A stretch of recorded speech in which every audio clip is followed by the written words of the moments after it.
जानकारी कि नहीं करोगे कि एनआरबी बियरिंग का स्टॉक्स ने भी इतना रिटर्न जनरेट करके रखा है। तो देखा जाए तो 441 रुपीज़ का ही स्टॉक्स में प्राइसेस है। इसका 1% का ही रिटर्न है। इसमें 5 डेज़ का रिटर्न, 1 मंथ का रिटर्न एंड बाकी के रिटर्न भी देख सकते हो कि कैसा है इसमें। तो देखा जाए तो 240% का ही रिटर्न है एनआरबी बियरिंग का स्टॉक्स में। देन इसका कहा जाए तो यहाँ से यहाँ तक का रिटर्न भी देख सकते हो कि कैसा है। तो ऑलमोस्ट कहा जाए तो 47% का ही रिटर्न है। जो देखा जाए तो 4000 करोड़ का ही मार्केट साइज है इस पर्टिकुलर स्टॉक्स पे।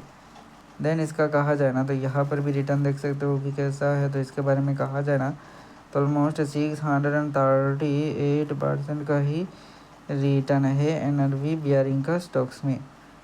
इसका कहा जाए ना दोस्तों तो यहाँ पर भी रिटर्न देख सकते हो कि कैसा है इसमें। तो एनआरबी बियरिंग का स्टॉक्स ने बहुत ही अच्छे लेवल का ही रिटर्न है इस पर्टिकुलर स्टॉक्स पे। तो फिलहाल आज के लिए इतना ही।